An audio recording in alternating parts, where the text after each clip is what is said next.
तो आगे है हमारा अगला जो टॉपिक है, अगला टॉपिक है हमारा कि जब कभी भी, देखिए क्वेश्चन है हमारा कि बीटा कीटो और बीटा अनसैचुरेशन, बीटा कीटो और बीटा अनसैचुरेशन बहुत इंपॉर्टेंट कॉन्सेप्ट है, जरा ध्यान दीजिएगा अच्छे से। बीटा कीटो और बीटा अनसैचुरेशन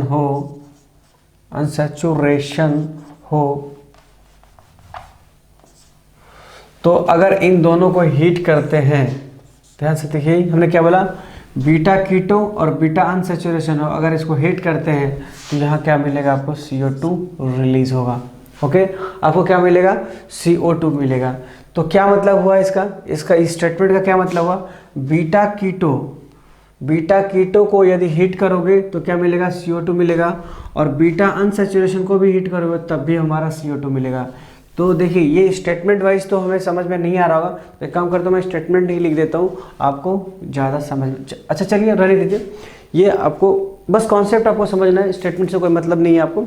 यहाँ पर क्या बोला हमने, बीटा कीटो, तो पहले बीटा कीटो आपको जानना पड़ेगा कि बीटा कीटो है क्या। ओके, तो बीटा कीटो का मतलब क्या होता है कि कीटो ग्रुप होना चाहिए, और कहाँ होना चाहिए, बीटा पोजीशन पर, मतलब सबसे एसिड। ये हमारा क्या हो गया, एग्जाम्पल किसका हो गया, बीटा कीटो का।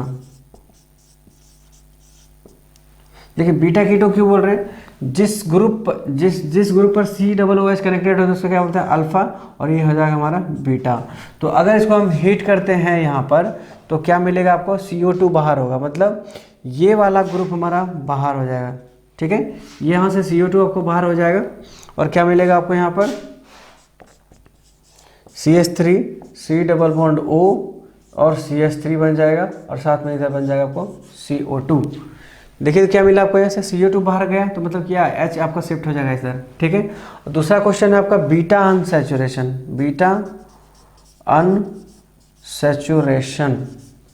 ओके, तो बीटा अनसैचुरेशन का क्या मतलब हुआ, CH2 डबल बॉन्ड, और यहाँ पर क्या हो जाएगा, CH2 C double bond OH। तो इसको भी अगर हम हिट करते हैं तो यहाँ से हमें क्या निकलेगा, CO2 का रिलीज होगा, जैसे स्टेटमेंट वहाँ पर लिखा हुआ है। तो यहाँ पर देखिए ये हमारा अल्फा हो गया, ये हमारा बीटा हो गया। तो बीटा पर क्या दिख रहा है आपको, डबल बॉन्ड दिख रहा है, और डबल बॉन्ड क्या होता है, अनसैचुरेशन का पहचान है। ओके, तो यहाँ पर क्या हो जाएगा, हमारा CO2 निकलेगा, तो क्या बनेगा, CH2 डबल बॉन्ड CH2 और एक हाइड्रोजन, मतलब इसको कम करते हैं, CH3 बना देते हैं इसको। तो इस तरह से मेरा क्या मिल गया, CH2 डबल बॉन्ड CH, और यहाँ पर एक CO2। ओके, तो क्या दिखा आपको यहाँ पर जब कभी भी बीटा कीटो हो, ये इंपॉर्टेंट बहुत कॉन्सेप्ट है, ज़रा ध्यान से समझिएगा इस बात को। तो ये जब कभी बीटा अनसैचुरेशन हो या फिर बीटा कीटो हो तो वहाँ से क्या निकलेगा आपको, CO2 गैस निकलेगा। ओके, उसके बाद बात करते हैं हम डाइमर की। ओके, तो डाइमर क्या होता है वो देखते हैं।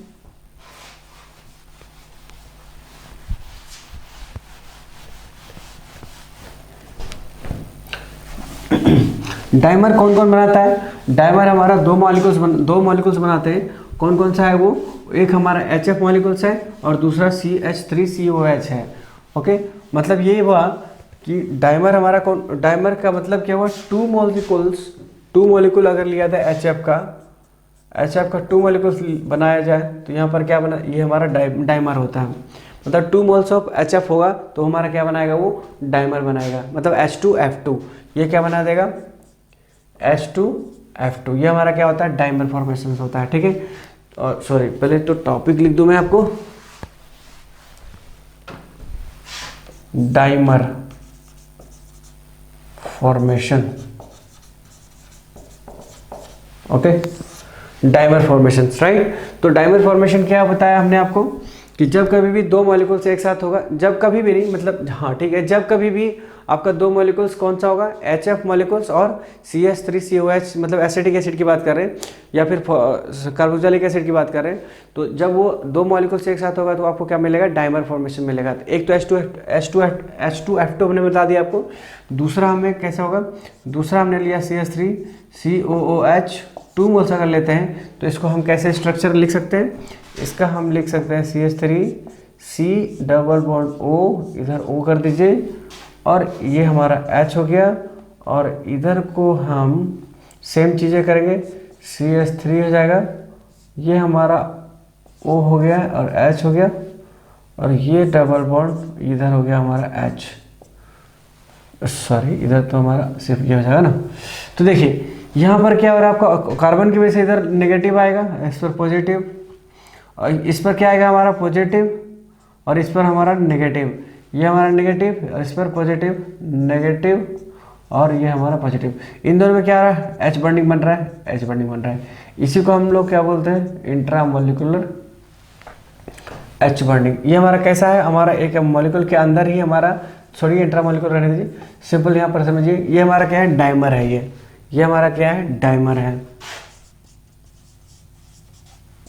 ओके, इसी को हम बोलते हैं डाइमर। 2 मॉलिक्यूल्स एक साथ होने का मतलब डाइमर। और इसका जो होता है सबसे ज़्यादा बॉइलिंग पॉइंट होता है, ठीक है।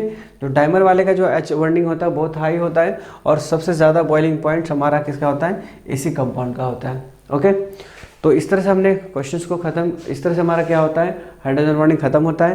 तो इससे रिलेटेड जो क्वेश्चन है, पहले 1-2 क्वेश्चन देख लेते हैं, फिर हम इस टॉपिक को ख़त्म करते हैं। ओके, बहुत बड़ा टॉपिक नहीं था, बहुत आसान सा टॉपिक है, बहुत इजी सा टॉपिक है।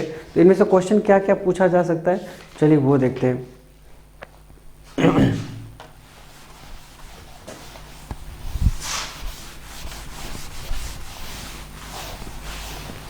अच्छा, एक चीज़ और जो छूट गया बताने के लिए, वो चीज़ हमारा क्या है, देखिए है कि यदि हमारे पास A है CH3CH,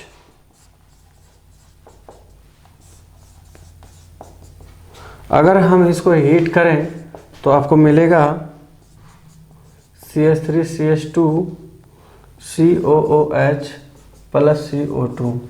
तो आपको क्या बताना चाह रहा हूँ मैं आपको यहाँ पर, देखिए जब कभी भी क्या हो, एक ही कार्बन पर 2 COOH कनेक्टेड हो, अभी एक पीछे हमारा होना चाहिए, मतलब इधर पीछे हमारा शिफ्ट होना चाहिए कार्बन। तो यदि क्या हो, एक कार्बन पर C डबल बॉन्ड COOH हो, मतलब 2 कार्बोक्सिलिक एसिड्स हो, और साथ में कार्बन का क्या हो, चैन पीछे जा रहा हो, तो वहाँ पर क्या होगा, आपका एक CO2 बाहर निकल जाएगा, और एक CO2 मतलब C डबल बॉन्ड COO जो आपका बाहर चला जाएगा, और एक पार्ट आपका रुक जाएगा, मतलब एक पार्ट क्या होगा, डीकार्बोक्सिलेशन हो जाएगा, मतलब वो बाहर चला जाएगा, CO2 का रिमूवल हो जाएगा, बाकी एक रह जाएगा। और यदि इसको मैं और क्या कर सकता हूँ, इसको मैं ऐसे अगर करूँ, CH2 सिंगल कार्बन पर अगर हो जाए, तो सिंगल कार्बन पर अगर हिट करते हैं तो ये क्या करेगा, दोनों ही ब्रेक हो जाएगा। ओके, दोनों से आपका CO2 निकल जाएगा यहाँ से, ठीक है। तो दोनों से निकलेगा तो इसका मतलब क्या बन जाएगा, आपको ज़रा ध्यान से CO2 नहीं, मतलब वाटर, 2 मोल्स ऑफ वाटर निकलेगा यहाँ पर। ओके, तो 2 मोल्स ऑफ वाटर निकल रहा है, तो 2 मोल्स ऑफ वाटर निकलेगा तो क्या होगा, देखिए तो जरा सा यहाँ से देखिए यहाँ से क्या निकालेंगे आप, H, यहाँ से H ले लीजिए, O लीजिए, ठीक है, HO और एक हाइड्रोजन यहाँ से निकालिए, तो क्या बचेगा, यहाँ पर बच जाएगा केवल O बच गया, देखिए CO, और इधर को क्या बन जाएगा C, फिर इधर से देखिए यहाँ से क्या निकला, देखिए यहाँ से आपने OH निकाला तो यहाँ पर क्या बचा, CO बच गया, ये देखिए CO हमने डाल दिया। और चूंकि यहाँ से भी निकला है और यहाँ से भी हाइड्रोजन निकला, तो मतलब एक बॉन्ड यहाँ पर क्रिएट होगा इन दोनों के बीच में, तो ये हमने डबल बॉन्ड डाल दिया। उसके बाद फिर क्या हो गया, यहाँ पर C, देखिए यहाँ पर क्या बचा, C और C के बीच में कौन सा बॉन्ड आएगा, डबल बॉन्ड आएगा। क्यों आएगा डबल बॉन्ड, क्योंकि यहाँ से आप OH निकालिएगा और यहाँ से एक H निकालिएगा तो CC के बीच में आ गया डबल बॉन्ड, और ये हमारा आ जाएगा O, ठीक है। और साथ में क्या हमारा आ जाएगा, 2 मोल्स ऑफ H2O आ जाएगा। ओके, तो ये क्या मिल गया हमें मिल गया C3O2 मिल गया। ओके, क्या मिल गया हमें, C3O2। और क्या है देखते हैं, हम क्वेश्चन देख लेते हैं अब हम। तो क्वेश्चन इसका कैसे पूछता है वो देखिए क्वेश्चन हमारे पास से है, बहुत अच्छा क्वेश्चन है, देखते हैं क्या है। आपको सारे कॉन्सेप्ट मैंने बता दिए, इस कॉन्सेप्ट से क्वेश्चन बाहर नहीं जाएगा, तो ज़रा ध्यान रखिएगा कॉन्सेप्ट को। और अभी जो क्वेश्चन मैं बताने जा रहा हूँ वो थोड़ा सा ज़्यादा कॉन्सेप्ट अच्छा है। देखिए हमारे पास क्वेश्चन है, क्वेश्चन कुछ इस तरह से है, ये हमें दे दिया गया स्टार और ये हो गया हमारा OH और इसको क्या क्या हीट किया गया है और आपको A प्लस CO2 का रिमूवल हो रहा है और इसके लिए हमें 4 ऑप्शन दिया गया। 4 ऑप्शन में ये हमारा OH हो गया, B हमारा हो गया,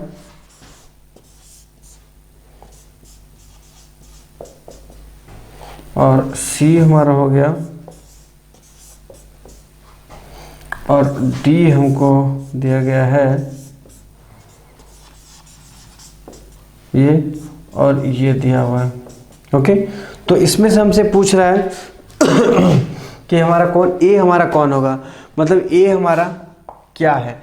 तो अभी अभी आपको हमने थोड़ी देर पहले बताया है कि बीटा अनसैचुरेशन हो, क्या बताया मैंने आपको, बीटा अनसैचुरेशन अगर हो तो वो क्या करेगा, आपको CO2 का रिमूवल होगा।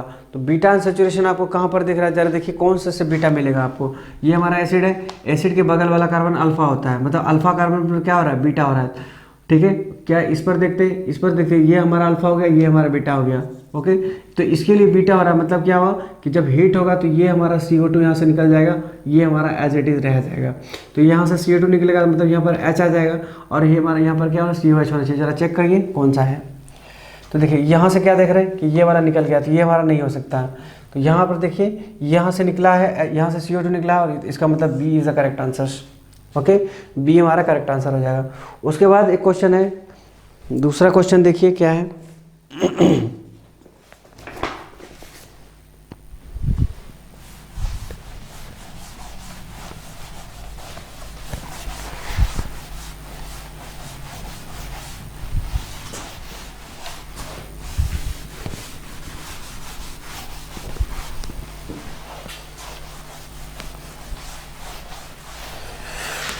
दूसरा क्वेश्चन हमारे पास में है कि विच कैन फॉर्म डाइमर।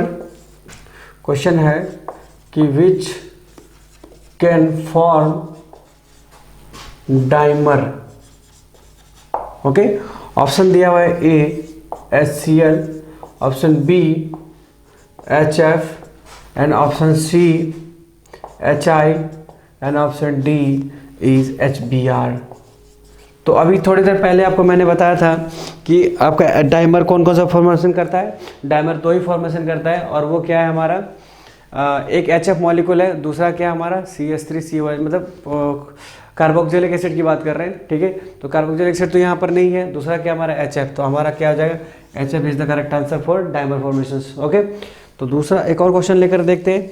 एक और क्वेश्चन क्या है हमारा क्वेश्चन है दूसरा, जैसे CH3CHCl एंड Cl और ये रिएक्शन कर रहा है किसके साथ में, KOH एक्वस से रिएक्शन कर रहा है। ठीक है, तो KH एक्वस से रिएक्शन कर रहा है तो क्या बनाता है आपको मालूम। चलिए पहले ऑप्शन देख लेते क्या है।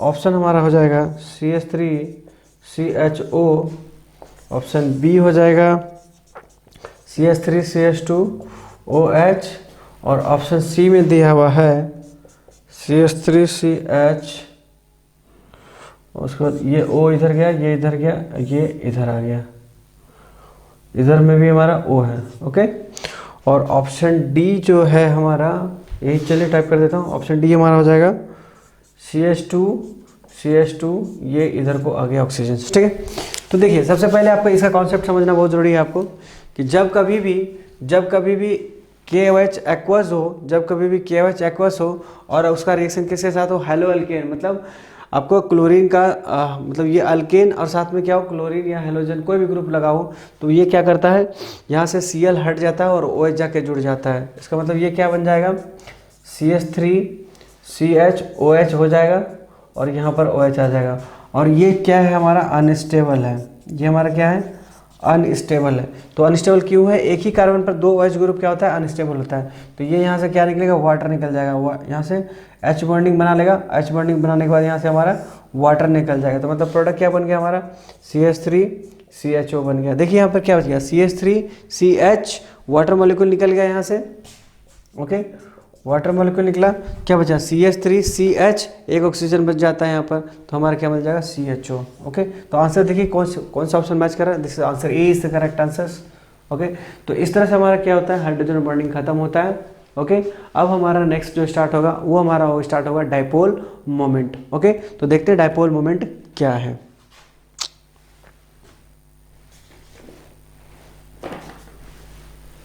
डाइपोल मोमेंट क्या है?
देखिए क्या देखना है हमें, डाइपोल मोमेंट। तो डाइपोल मोमेंट क्या होता है, डाइपोल मोमेंट। तो देखिए डाइपोल मोमेंट एग्जैक्टली होता क्या है, ध्यान से सुनिएगा। जब कभी भी हम क्या लें, कोई एक ऐसे मॉलिक्यूल ले जो बहुत ज़्यादा इलेक्ट्रोनेगेटिव हो और दूसरा क्या हो, बहुत कम इलेक्ट्रोनेगेटिव हो, तो क्या होता है वहाँ पर एक डाइपोल क्रिएट होता है। ओके, वहाँ पर क्या होता है, एक डाइपोल क्रिएट होता है। तो डाइपोल का क्या मतलब हुआ, पोलराइज। डाइपोल का मतलब हुआ दो अलग अलग चार्जेस। ओके, दो अलग अलग चार्जेस का अपीयरेंस। ओके, तो डाइपोल का क्या मतलब, म्यू बराबर क्या बोलते हैं हम, म्यू बराबर होता है Q इंटू डी, और ये हमारा क्या होगा, मोड में होगा। म्यू बराबर क्या होगा, डाइपोल मोमेंट बराबर क्या हो जाएगा, Q इंटू डी, ये हमारा क्या होगा, बोर मैग्नेट्रॉन्स। ओके, इसका यूनिट क्या बोलते हैं हम लोग, बोर मैग्नेट्रॉन। ओके, तो देखिए यहाँ पर क्या मतलब HF का मतलब, HF के बीच में क्या है, बहुत ज़्यादा हाई इलेक्ट्रोनेगेटिव है फ्लोरीन में, यहाँ पर डेल्टा नेगेटिव है और यहाँ डेल्टा पॉजिटिव। तो इन दोनों का बीच में क्या होगा, कुछ खास डिस्टेंस होगा, बिल्कुल डिस्टेंस होगा। ठीक है, तो ये दोनों, ये डिस्टेंस डाइपोल मोमेंट बराबर क्या हो जाएगा, ये इन दोनों के बीच में डिस्टेंस जो भी होगा, इन दोनों एटम के बीच में कुछ डिस्टेंस होगा डी, और चूंकि ये क्या बहुत ज़्यादा इलेक्ट्रोनेगेटिव एलिमेंट है, इसकी तरफ इलेक्ट्रॉन क्या होगा, शिफ्ट होगा। ओके, इसके तरफ इलेक्ट्रॉन शिफ्ट होगा, तो इसका हम डायरेक्शन कैसे दिखाएंगे, इसको हम ऐसे दिखा देंगे। ओके, इसको हम ऐसे दिखा देंगे और यहाँ पर हम इस तरह से लगा देंगे। क्यों, इसका मतलब क्या हुआ, इसका मतलब हुआ कि ये पॉजिटिव है और ये पॉजिटिव के तरफ से क्या जा रहा है, इलेक्ट्रॉन जा रहा है, कोई इसके तरफ से इलेक्ट्रॉन ले रहा है। ठीक है, इससे इलेक्ट्रॉन कोई ले रहा है, इसीलिए यहाँ पर क्या दिखाता है हम, पॉजिटिव का साइन। एक्चुअली ये पॉजिटिव के तरह है, बल्कि पॉजिटिव नहीं है ये। ओके, तो ये पॉजिटिव के तरह है, तो यहाँ से इसको हम साइन दिखा देंगे इस तरह से, इसका नोटेशन है बेसिकली। तो डाइपोल मोमेंट एक्चुअली क्या है, डाइपोल मोमेंट हमारा बेसिकली क्या है, एक वेक्टर है। ठीक है, एक वेक्टर है, इसीलिए हमने इसको इस तरह से दिखाते हैं हम लोग। ठीक है, तो डाइपोल एक्चुअली क्या हमारा एक वेक्टर है, जिसका डाइपोल मोमेंट हम क्या दिखाते हैं, म्यू बराबर Q into D, bore मैग्नेट्रॉन्स। Okay, तो डाइपोल मोमेंट का समझने के लिए आपको इलेक्ट्रोनेगेटिविटी का जानकारी अच्छी होनी चाहिए, तो ही आपको बना पाएंगे। ठीक है, तो अब ये देखते हैं, तो ये आई थिंक कि आपको डाइपोल मोमेंट क्लियर हो गया होगा। तो डाइपोल मोमेंट क्या समझे आपने, कि जब कभी भी एक ऐसे एक कंपाउंड के अंदर एक हाई इलेक्ट्रोनेगेटिव एलिमेंट और लो इलेक्ट्रोनेगेटिव एलिमेंट एक साथ हो, तो वहाँ पर क्या होता है, एक डाइपोल का क्रिएट होता है। यहाँ पर देख सकते हैं डेल्टा नेगेटिव और डेल्टा पॉजिटिव, और इन दोनों के बीच में कुछ ना कुछ डिस्टेंस होगा, तो वो डिस्टेंस इंटू इन दोनों का मोड का चार्ज ले लीजिए, दोनों का हम चार्ज क्या रखेंगे, मोड लगा देंगे। इसलिए क्योंकि यहाँ पर क्या है, नेगेटिव भी है और पॉजिटिव भी है, तो जब मोड लगा दें तो दोनों क्या हो जाएगा, पॉजिटिव हो जाएगा।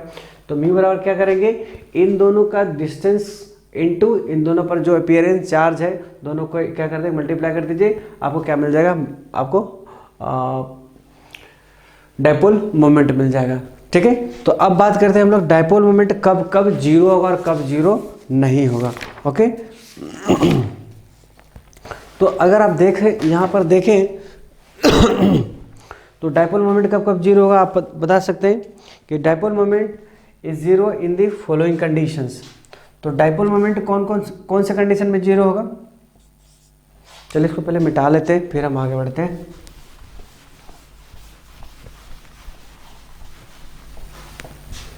देखिए डायपोल मोमेंट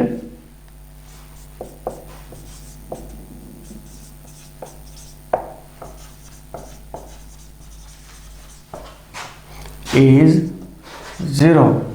ओके, कब कब हो सकता है, देखिए आपको म्यू बराबर क्या लिखा गया था, म्यू बराबर क्या लिखा गया था, Q into T.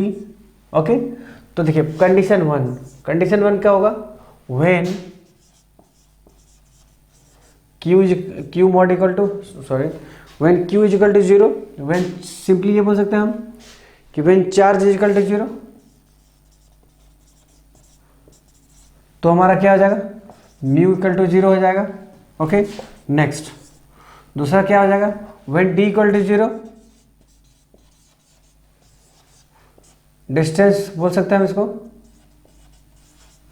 Distance equal to zero, तो हमारा म्यू क्या हो जाएगा, जीरो हो जाएगा। तीसरा क्या हो जाएगा, अब यहाँ तो तीसरा ऑप्शन आपके पास है ही नहीं, तो अब कैसे करेंगे, तो अब यहाँ तीसरा हमारा जाएगा सिमेट्रिसिटी। जब हमारा सिमेट्री हो जाएगा कंपाउंड में, तब हमारा क्या हो जाएगा, तब भी हमारा क्या होगा, म्यू हमारा क्या हो जाएगा, symmetry in the compound, symmetry in the compound, तो ये हमारा क्या हो जाएगा, हमारा जीरो, म्यू जीरो हो जाएगा। देखिए इसका एग्जांपल देखिए, इसका एग्जांपल क्या हो जाएगा, when charge equal to zero, when charge equal to zero क्या होगा, जब चार्ज जीरो हो, चार्ज जीरो हो मतलब दोनों का दोनों एलिमेंट कैसे होना चाहिए, सेम होना चाहिए। मान लीजिए Cl2 है, तो इसके Cl2 में क्या होगा, यहाँ पर Cl2 को हम कैसे लिख सकते हैं, Cl और Cl लिख सकते हैं, चूंकि दोनों सेम इलेक्ट्रोनेगेटिव एलिमेंट है, तो यहाँ पर तो चार्ज अपेयरेंस हो ही नहीं सकता, क्योंकि इलेक्ट्रोनेगेटिविटी अगर दोनों में डिफरेंस होता है तो आप क्या करते हैं, तो आप इसका और इसका, इसमें कुछ ना कुछ चार्जेस आते हैं। या फिर एक और एग्जांपल बोल सकते हैं C2, ऐसा भी एग्जांपल दे सकते हैं। दूसरा आपका क्या बोल रहा है, when distance is zero, distance zero मतलब क्या हुआ कि एक चार्ज होगा लेकिन डिस्टेंस जीरो होगा। ठीक है, तो चार्ज मान लीजिए H प्लस बोल लीजिए, H प्लस हो रहा है, तो यहाँ पर क्या है, आपका चार्ज है लेकिन डिस्टेंस नहीं है, इसका मतलब क्या होगा, ये हमारा डायपोल मोमेंट जीरो होगा इसका। दूसरा है सिमेट्रिसिटी, तो सिमेट्री मतलब क्या होगा कि कंपाउंड के अंदर हमारा क्या आना चाहिए, जैसे CO2 का बोल लीजिए, CO2, तो CO2 मतलब CO2 का स्ट्रक्चर कैसा होता है, कुछ इस तरह से स्ट्रक्चर होता है। ओके, तो यहाँ पर देखिए, तो ऑक्सीजन के तरफ हमारा जाएगा डायपोल और इधर की ओर डायपोल आएगा, तो दोनों डायपोल क्या हो रहा है आप देख रहे हैं, इधर वाला डायपोल इधर अलग इस तरफ डायरेक्शन में और दूसरा डायपोल इस तरफ डायरेक्शन में। और आपको बताया गया है कि डायपोल क्या होता है, हमारा डायपोल जो आपका होता है वेक्टर डायग्राम, वेक्टर होता है। तो जब दो अलग अलग वैक्टर्स को, दो डिफरेंट वैक्टर्स को, आपको वेक्टर की जानकारी होनी चाहिए। यहाँ पर दो अलग, देखिए दो सेम मैग्नीट्यूड का, दो सेम मैग्नीट्यूड वेक्टर्स को अगर एक तरफ दोनों मिला के अगर जोड़ा जाए तो वो क्या हो जाता है, हमारा जीरो हो जाता है, उसका जीरो हो जाता है। क्यों, देखिए अगर देखा जाए तो ऐसे भी ये आप कैंसिल हो जाएगा ये दोनों आपस में। ओके, ये दोनों कैंसिल हो गया, क्योंकि एक उधर है दूसरा एक इधर है, दो अलग अलग अपोजिट डायरेक्शन में है, तो इसका मतलब क्या होगा, दोनों वेक्टर कैंसिल हो जाएगा आपस में, तो वो हमारा यहाँ पर अगेन हमारा क्या मिल जाएगा, म्यू बराबर जीरो मिल जाएगा। ओके, तो अब देखते हैं कुछ कुछ रिप्रेजेंटेशन हम कैसे रिप्रेजेंट करते हैं कंपाउंड के रूप में, वेक्टर ये डायपोल मोमेंट को हम कैसे रिप्रेजेंट कर सकते हैं, या फिर हम ये देखते हैं कौन सा कंपाउंड में हमारा डायपोल मोमेंट निकलेगा जीरो और कौन से केस में डायपोल मोमेंट जीरो नहीं आएगा। ओके,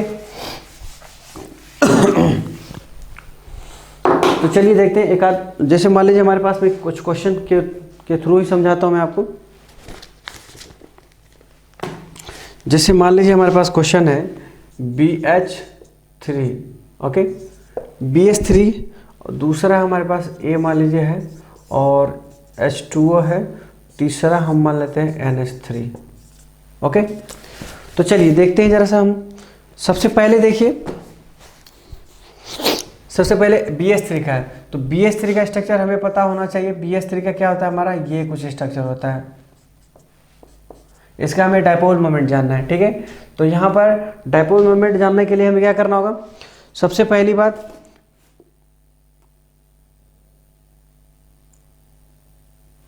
ओके तो यहाँ पर देखिए सबसे पहली बात यहाँ पर क्या है, ब्रोमीन, ये क्या हमारा बोरोन है, हाइड्रोजन है। तो बताइए यहाँ पर बोरोन और हाइड्रोजन में सबसे ज़्यादा इलेक्ट्रोनेगेटिविटी कौन है, बोरोन ज़्यादा इलेक्ट्रोनेगेटिव है। तो इसका मतलब क्या होगा, इलेक्ट्रॉन इसके तरफ खिंचाएगा, इसका मतलब ये हमारा डायपोल क्या हो जाएगा, कुछ इस तरह से हो जाएगा। ओके, दूसरा डायपोल तो इस तरफ हो जाएगा डायपोल, और तीसरा डायपोल इस तरह से हो जाएगा। तो आप देख सकते हैं कि यहाँ पर क्या हो रहा है, इन दोनों का रिजल्टेंट क्या होगा, इस तरफ होगा, ठीक है। इन दोनों का रिजल्टेंट अगर देखा जाए तो इस तरफ होगा, और ये किधर जा रहा है, इसकी ओर जा रहा है। मतलब हमारा रिजल्टेंट क्या हो जा रहा है, कुछ इस तरह से, ये हमारा रिजल्टेंट हो गया, और ये हमारा है ये वाला वेक्टर, मतलब ये वाला वेक्टर हमारा इस तरफ दिखा रहा हूँ मैं, और इन दोनों का रिजल्टेंट क्या हो गया, इस तरफ। आप देख सकते हैं दोनों वेक्टर क्या है, दोनों अपोजिट डायरेक्शन में। इसका मतलब ये हमारा कैंसिल हो गया, मतलब म्यू बराबर क्या हो जाएगा, हमारा 0 हो जाएगा, ठीक है। अब H2O का देखिए, H2O का स्ट्रक्चर हम कैसा, अभी जस्ट हमने बताया आपको कि 2 लोन पेयर होते हैं इसके, ये भी ध्यान में रखना है आपको। और इधर H हो गया और इधर हमारा H हो गया। तो इनके वजह से जो वेक्टर डायग्राम बनेगा, इनके इसके तरफ इधर जाएगा और ये हमारा इधर जाएगा, और ये हो गया इधर की ओर। तो अब देखिए इन दोनों का तो क्या हो रहा है, इधर की ओर जा रहा है, राइट। अब इन दोनों का रिजल्टेंट इधर जाएगा, तो इसे सीधा ही दिख रहा है कि हमारा म्यू नॉट इक्वल टू 0 हो रहा है, क्योंकि ये जो हमारा क्या है, यहाँ पर लोन पेयर की वजह से भी हमारा क्या आएगा, लोन पेयर के डायरेक्शन में होगा, ये इधर की ओर होगा, ये इधर की ओर होगा, इन दोनों का फिर से वापस इधर की ओर जाएगा, मतलब रिजल्टेंट क्या हो जाएगा, हमारा 0 नहीं होगा। ओके, दूसरा एक और क्वेश्चन ले लेते हैं। दूसरा मान लीजिए कि हमने NF3 ले लिया, ओके। तीसरा क्वेश्चन हमने ले लिया, मान लीजिए NF3, अच्छा NH3 ले रखे हैं। तो पहले NH3 का देख लेते हैं।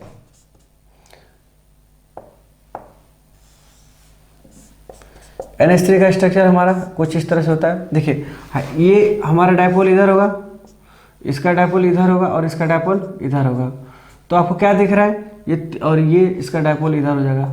तो आपको क्या दिख रहा है, डायपोल तीनों का 1 2 3 तीनों एक ही डायरेक्शन में है। इसका मतलब क्या होगा, रिजल्टेंट आपका क्या हो जाएगा, ये हमारा नॉट इक्वल टू 0 होगा। नॉट इक्वल टू 0 क्यों, देखिए इसका भी डायपोल इधर है, इसका भी डायपोल इधर है, इसका भी डायपोल इधर है, कोई एक दूसरे को क्रॉस नहीं कर रहा है, कोई एक दूसरे के अपोजिट डायरेक्शन में नहीं है। तो इसका मतलब क्या हो गया कि ये हमारा म्यू नॉट इक्वल टू 0 होगा। समझ आई मेरी बात। और ये तो आप देख ही रहे कि ये हमारा लोन पेयर के डायरेक्शन में आपका जा रहा है, तो लोन पेयर के डायरेक्शन में भी जा रहा है। और एक बात और आपको बताना चाह रहा हूँ मैं कि लोन पेयर का जो हमारा डायपोल होता है, लोन पेयर का डायपोल और बॉन्ड पेयर का जो डायपोल होता है, वो 2 अलग अलग मैग्नीट्यूड के होते हैं। तो ये कभी मत सोचिएगा कि अगर एक लोन पेयर की वजह से हमारा डायपोल मोमेंट आ रहा है, डायपोल आ रहा है, और दूसरा बॉन्ड पेयर के अलग अपोजिट डायरेक्शन में आ रहा है डायपोल, तो हम एक दूसरे को कैंसिल कर दें। So please don't do this, क्योंकि दोनों का मैग्नीट्यूड में अंतर होगा, तो आपको कुछ ना कुछ डायपोल वहाँ पर मिलेगा, मतलब डायपोल मोमेंट आपको वहाँ क्या हो जाएगा, 0 नहीं होगा, ठीक है। तो चलिए एक क्वेश्चन, चलिए देखो क्वेश्चन आ ही गया आपके सामने। मान लीजिए NF3 आपके पास में, इस एग्जाम्पल के लिए हम एक क्वेश्चन ले रहे हैं जो आपको बताना चाह रहे थे। हम NF3 ले लेते हैं, सपोज दैट।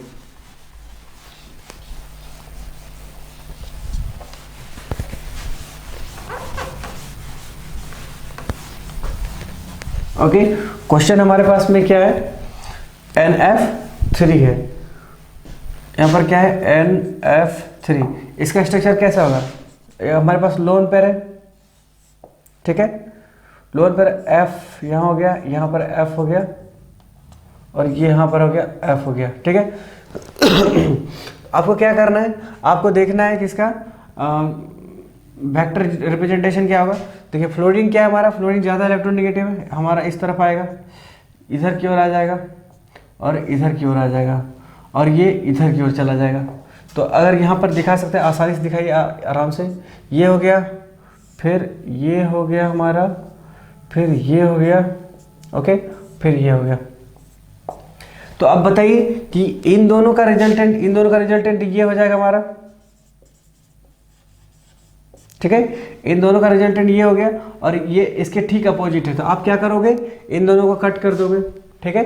तो इन दोनों को आप कट नहीं कर सकते, क्योंकि ये जो आ रहा है, ये हमारा डायपोल किसके वजह से आ रहा है, due to what, due to lone pair आ रहा है। ओके, और ये डायपोल किस वजह से आ रहा है, इन दोनों का रिजल्टेंट आ रहा है, रिजल्टेंट डायपोल मोमेंट आ रहा है। तो दोनों का क्या होता है, हमने जैसा कि कहा आपको कि दोनों का डायपोल मोमेंट क्या होगा, डिफरेंट डिफरेंट आएगा। इसका डायपोल मोमेंट अलग होगा, इसका डायपोल मोमेंट अलग होगा। ओके, तो इस तरह से ध्यान रखिएगा। नहीं तो ऐसा नहीं कि दो अपोजिट डायरेक्शन में आपने फटाक से काट देना है और काट के आपको क्या करना है, इसको जीरो बना देना है। सो इस बात का ध्यान रखिएगा थोड़ा सा। तो उसके बाद हम बात करते हैं बॉइलिंग पॉइंट्स की बात करते हैं। तो बॉइलिंग पॉइंट भी किस बात पर डिपेंड करेगा, उसके डायपोल मोमेंट पर ही डिपेंड करेगा। ओके, तो क्वेश्चन एक तो ये हो गया डायपोल मोमेंट, डायपोल मोमेंट पर क्या हो गया, डायपोल मोमेंट पर बॉइलिंग पॉइंट भी डिपेंड करता है। तो बॉइलिंग पॉइंट क्या हो गया, boiling point is directly proportional to dipole moment. तो जिसका ज़्यादा डायपोल मोमेंट होगा वही हमारा क्या कहलाएगा, उसका ज़्यादा बॉइलिंग पॉइंट्स होगा। तो अब देखते हैं कि रेजोनेंस अगर हो, रेजोनेंस होने पर हमारा डायपोल मोमेंट पर क्या फ़र्क पड़ता है। Okay,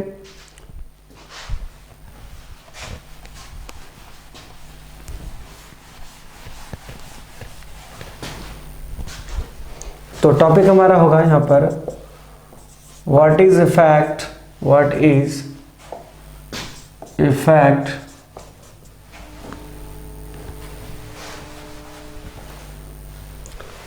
what is effect, what is effect,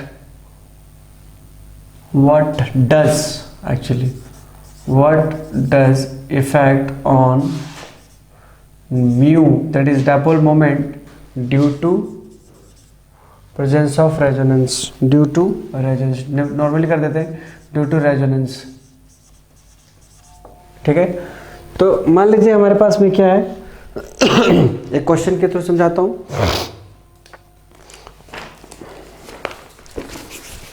suppose that हमारे पास क्वेश्चन क्या है आपका, एक आपका ये है और दूसरा है क्या है हमारा, दूसरा चलिए पहले रेजोनेंस के थ्रू समझाते हैं। चलिए ये रहने दीजिए। देखिए यहाँ पर क्या होगा, आपको चार्ज तो है नहीं पता, डिस्टेंस भी नहीं पता है। तो हम मान लीजिए कि ये टूटता है, तो टूटने के बाद क्या बनेगा हमारा, कुछ इस तरह से बन जाएगा। ये हमारा बन जाएगा प्लस, यहाँ पर माइनस। ठीक है, और दूसरा एग्जांपल हमने ले लिया यहाँ पर, सपोज यहाँ पर O माइनस ले लिया और यहाँ पर डबल बॉन्ड ले लिया। ध्यान से देखिएगा, जब ये टूटेगा तो यहाँ पर क्या बनाएगा, इसका कुछ इस तरह से स्ट्रक्चर्स बनेंगे, माइनस और ये प्लस और ये डबल बॉन्ड। देखिए यहाँ पर कोई रेजोनेंस आपको नहीं हो रहा है। ठीक है, यहाँ पर आपको कोई रेजोनेंस नहीं हो रहा है, इसका मतलब यहाँ पर क्या होगा, ये D1 मान लेते हैं, यहाँ पर D1। अब आपको बताइए कि ये क्या पॉजिटिव चार्ज आपको मिलेगा, यहाँ पॉजिटिव चार्ज आपको नहीं मिलेगा। क्यों, क्योंकि ये रेजोनेंस होगा, और रेजोनेंस होगा तो क्या होगा, देखिए ये डबल बॉन्ड से नेक्स्ट पर इधर की ओर रोटेट करना स्टार्ट कर देगा ये। तो यहाँ पर क्या आ जाएगा, पॉजिटिव आ जाएगा, और आपका डबल बॉन्ड यहाँ आ गया, ऑक्सीजन माइनस। अब ये पॉजिटिव के ये पॉजिटिव क्या करेगा, ये इधर की ओर जा रहा है, मतलब ये आपको फिर से रोटेट करेगा इस तरफ। इसका मतलब यहाँ पर क्या बनेगा, आपको वापस से आपको यहाँ क्या आ रहा है, डबल बॉन्ड आ रहा है, और वापस से यहाँ पर पॉजिटिव चार्ज गया O माइनस। अब देखिए इसके वजह से ये वापस जब घूमेगा तो आपको फिर से वापस मिलेगा। तो आपको यहाँ डायरेक्टली हम यहाँ क्या बना देते हैं, डायरेक्टली हम यहाँ पर माइनस और प्लस यहाँ पर घुमा देते हैं इसको इस तरह से। ओके, तो इस तरह से आप इसको बना सकते हैं। तो आप बता सकते हैं कि पॉजिटिव चार्ज कहाँ, यहाँ है कि यहाँ है कि यहाँ है। तो यहाँ पॉजिटिव चार्ज आपको कहीं भी दिखाई नहीं दे रहा है, तो आप क्या बोलेंगे, आपका D हो जाएगा हमारा यहाँ से लेकर के यहाँ हो जाएगा, D2 is greater than D1। देखिए ठीक है, तो जब आपका D2 ग्रेटर देन D1 हो गया तो आपका क्या हो जाएगा, μ2 ग्रेटर देन μ1 हो जाएगा। ठीक है, तो इस बात का ध्यान रखिएगा। फाइन, तो यहाँ पर हमारा रेजोनेंस का इफेक्ट देख लिया हमने कि रेजोनेंस अगर होगा तो क्या होता है। तो अब हम बात करते हैं डबल डाइपोल क्या होता है।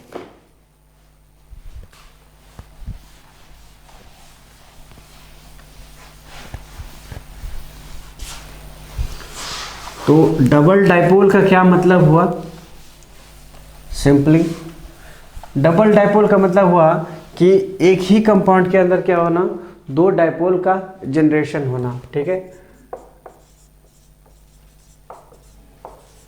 Double dipole.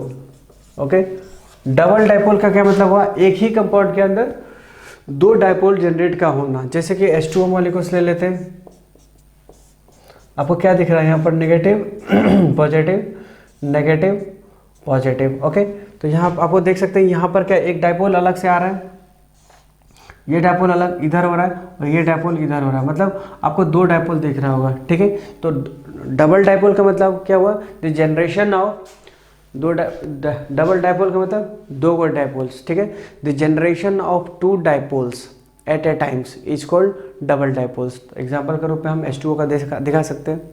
ओके, तो अब नेक्स्ट हम देखते हैं कि हम अगर कुछ इस तरह हमारे पास क्वेश्चन है तो हम कैसे उसका डाइपोल मोमेंट निकालेंगे। मान लीजिए क्वेश्चन हमारे पास में क्या है, कुछ इस तरह से है, हमारे पास क्वेश्चन है Cl बी ऑप्शन दिया हुआ है, Cl सी में दे दिया हमारा Cl और ये हमारा Cl हो गया। ओके, और D में हमारा डी हमारा नॉर्मल है, हम डी यहाँ पर बना देते हैं आपको, सॉरी अच्छा चलिए रहने दीजिए, पहले इतने को रहने दीजिए। तो ABC, यह आपको पता होगा कि यहाँ पर कितना एंगल होगा, अगर देखा जाए तो यहाँ पर यह एंगल कितने पार्ट में डिवाइड किया गया है, 360 को 360 का आपने कितने डिवाइड किया गया, 6 पार्ट में, मतलब एक कितना होगा 60 डिग्री का। मतलब अगर हम माने इसको म्यू मान रहे हैं, सी और देखिए सी और Cl के बीच में अगर म्यू मान रहे तो ये भी हमारा म्यू हो जाएगा, ये भी हमारा म्यू हो जाएगा। ओके, तो इन दोनों के बीच में आपको कितना आ रहा है एंगल, 60 डिग्री का आ रहा है।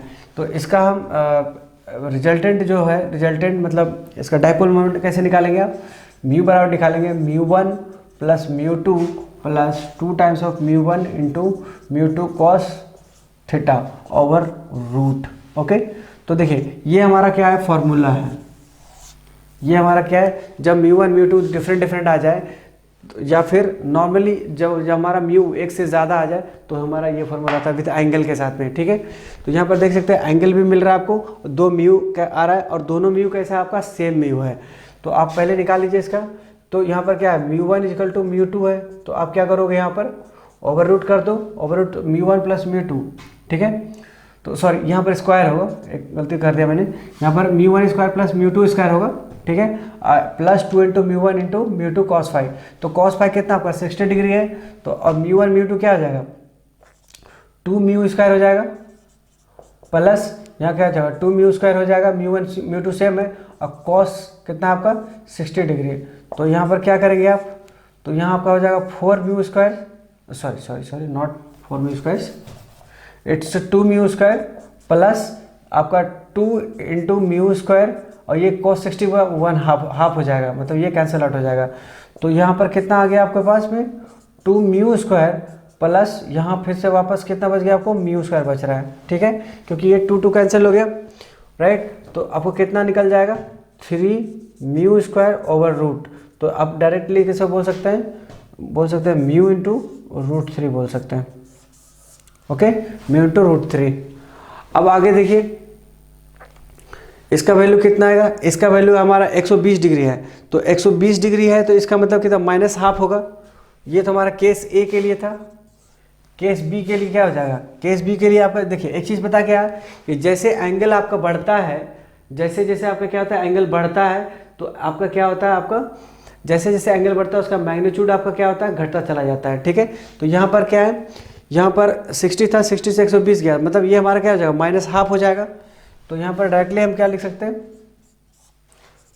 2 म्यू स्क्वायर माइनस 2 इंटू, चलिए थोड़ा बना ही देते जब बना रहे हैं, तो 2 mu square plus 2 into mu square into cos 120 degree. Okay, तो 120 डिग्री का कितना हो जाएगा आपके पास में, माइनस हाफ हो जाएगा।